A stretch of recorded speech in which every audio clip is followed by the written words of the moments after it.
أعوذ بالله من الشيطان الرجيم بسم الله الرحمن الرحيم تلك الدار الآخرة نجعلها للذين لا يريدون علوا في الأرض ولا فسادا والعاقبة للمتقين من جاء بالحسنة فله خير منها ومن جاء بالسيئة فلا يجزى الذين عملوا السيئات إلا ما كانوا يعملون إن الذي فرض عليك القرآن لرادك إلى معاد قل ربي أعلم من جاء بالهدى ومن هو في ضلال مبين وما كنت ترجو أن يلقى إليك الكتاب إلا رحمة من ربك فلا تكونن ظهيرا للكافرين ولا يصدنك عن آيات الله بعد إذ أنزلت إليك وادع إلى ربك ولا تكونن من المشركين ولا تدع مع الله إلها آخر لا إله إلا هو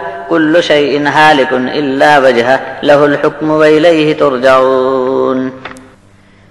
یہ گھر آخرت کا ہم نے ان کے لیے بہت خیر والا بنا رکھا ہے جو زمین میں اپنی بڑائی نہیں ہانکتے اور فساد نہیں چاہتے۔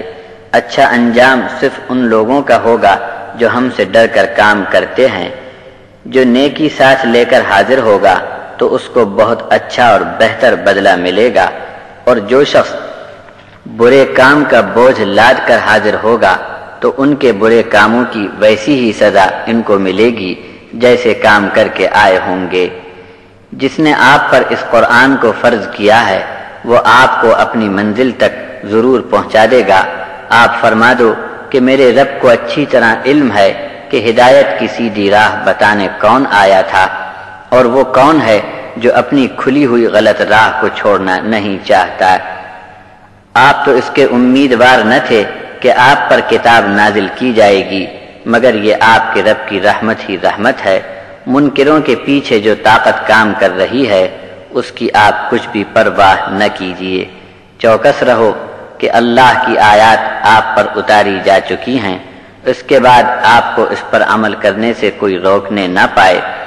آپ کو اپنے رب کی طرف دعوت کے کام کو جاری رکھنا چاہیے اور مشرکوں کے ساتھ رہنے سے صاف انکار کر دیجیے۔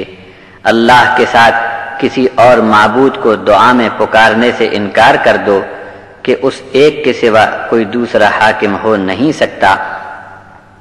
اس کی رضامندی چاہنے کے علاوہ دوسری جو بھی چیزیں ہیں سب ہلاک اور برباد ہوں گی۔ حکم بھی اسی کا ہے اور تم سب کو لوٹ کر اسی کے پاس جانا ہے۔